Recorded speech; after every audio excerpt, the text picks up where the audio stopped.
What is going on, everybody? I'm back today to tell you about a new movie that was released that, to be quite honest with you, I did not know anything about this before I went in to see it, other than I had been hearing really incredible things about Rose Byrne's performance. And a lot of times when I read things online or I hear discussions around an actor's performance, I like going into something relatively blind and just knowing that I'm going to get a very exceptional performance from a really talented actor. And so that's really all I knew about this. I saw that it was produced by A24, so I was interested to see what kind of style or genre this fell into.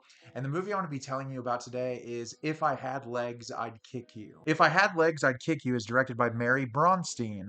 With her life crashing down around her, Linda attempts to navigate her child's mysterious illness, her absent husband, a missing person, and an incredibly hostile relationship with her therapist.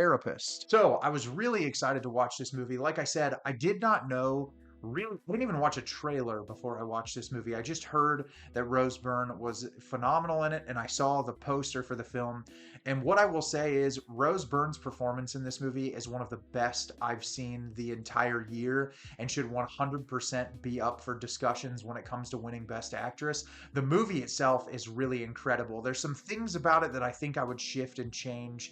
Maybe just like personal nitpicks, but I think what is accomplished here is really incredible. And I think that the movie is saying something really powerful. And I feel like the sense of unease and sort of anxiety and dread that the film manages to convey, it feels like a horror movie a lot of times. It's not categorized as a horror film, but it definitely feels like a horror movie when it comes to the horrors and the experiences of real life, especially in association with parenthood. And I'm going to tell you a little bit more about it as I break the movie down for you. So, the beginning of the film, we are introduced to our lead character, Linda, played by Rose Byrne. And we learn very quickly that she has a young daughter who I believe we never hear her name. I think they just refer to her as Child. And throughout the movie, you don't even see her face. You just see the back of her head. You'll see her like laying in a bed, which I thought was incredibly powerful to convey it that way. But we learn very early on that she struggles with things with her daughter. Her daughter refuses to eat. And every single night when they put her to bed,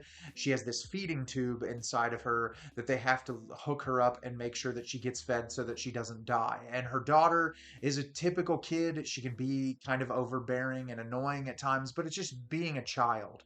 And you can tell really early on that Linda is completely and totally overwhelmed by the situation. She is constantly left home alone with her daughter. Her husband is traveling for work pretty consistently. He's played by Christian Slater. So she's working really hard to try to figure all this out. And she herself is also a therapist, and she works at an office that another therapist works at, played by Conan O'Brien. And the two of them have an interesting relationship. It feels like she sort of sees him as a mentor at times, or at least a friend, but there's also like a lot of back and forth between the two of them. And so we kind of see her professional life and how her personal life is bleeding into that professional life. Well, one night while her husband is away and she's at home with her daughter, the roof of her apartment that she lives at caves in, and they can't stay there anymore. And so she has to move to a hotel temporarily while it is being fixed. And when she gets to the hotel, she meets James, played by ASAP Rocky, and the two of them form an interesting bond and relationship through this set of circumstances. And the entirety of the film is our lead character living out of this hotel, trying to deal with her personal and professional life while everything in the world seems to be crashing down around her. So, like I said, I thought this movie was phenomenal, and there are a multitude of reasons why, but I want to start with Rose Byrne's performance here is arguably the best performance I've seen in a movie all year long, and it's going to be really hard to top her performance simply because of the dedication and how much of her performance comes through in solely her facial expressions and the way that she reacts to certain situations.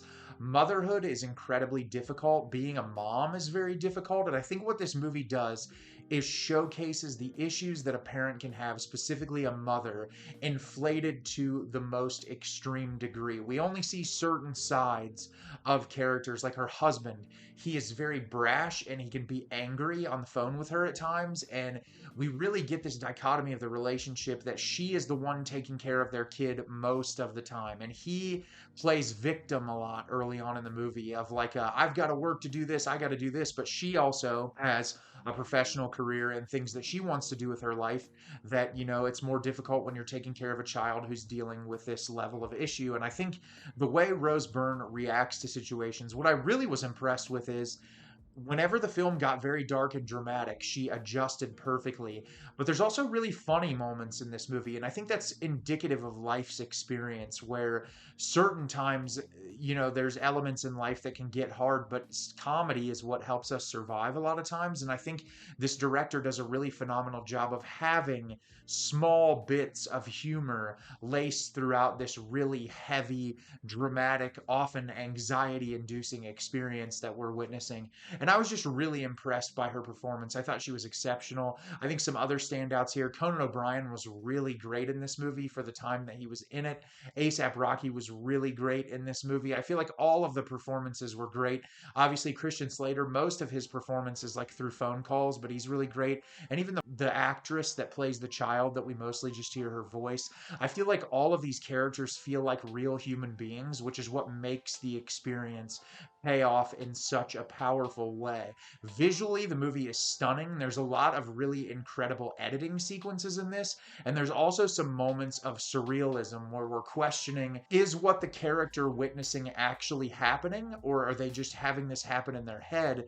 And is it more representative of how things are crashing down around them? Because this whole sort of breaks in the apartment, and at first it's really like, shocking, and like she doesn't know how to react, but it's like, oh, it's something will get fixed. And every time she revisits it and it's not fixed, it seems to get worse and worse, and like a black hole that is sort of sucking her in, which is very much reflective of the problems that she is experiencing around her on a day-to-day basis. And there's just so many great moments here. Like I talked about earlier, one of the things that I really appreciated was like only hearing her husband's voice. Like we see Christian Slater at the end of the film and we see the daughter's face for a moment at the very end. But I think shielding the audience from seeing those things directly allows for whatever your personal experience is with situations. Obviously, they don't have to be to this extreme, but if you've been married or in a relationship, you have a child, you've, tried to juggle something with your personal and professional life, I feel like leaving a lot of those things blank canvases to just really live through the lead character's experience helps those themes resonate with you long after the movie's over. There's so many moments and interactions. Like there's one really great reoccurring thing through the movie of like the daughter really wants to get a pet hamster, and she's talking about it throughout the entire movie, and eventually Linda caves, and it ends up becoming a back and forth between her and her husband. It's like her beating herself up because early on, the very first scene we're introduced to the character of the movie, her daughter is telling her how easily manipulative she can be towards her. Like she can essentially cause her to fold just by asking for something. And so our character clearly has, I don't know if self-confidence issues would be the right thing. She's just so easy to manipulate because she just wants to get things over with. Her life is like so stressful and demanding. It's like to satisfy someone instead of deal with confrontation is what our lead character would prefer. And I think seeing her shift in moments and like reactions that she has to situations where you can tell she gets in like a fender bender with this other car when it comes to the situation with this hamster, and her reaction to this person, it's like she's reacting to this situation and this other human being, but it's so much more directly reflective of the internal confrontation that she's having when it comes to all of these things in her life. And she's a professional therapist, and she feels like the other therapist she works with, specifically Conan O'Brien's character, doesn't necessarily have the same respect for her or like sees her at the same professional level. And it's just when you feel like you're being undermined in every single situation in your life, it becomes really difficult to feel sort of confidence or feel that level of success. And I think the movie just does a really great job balancing all of these interesting issues. And I saw someone say this in a Letterboxd review, and I agree. It feels like uncut gems for moms. It's like that kind of level of anxiety. The sound design in this movie is really unsettling. It's very uncomfortable, which is why I say a lot of times it feels like a horror movie.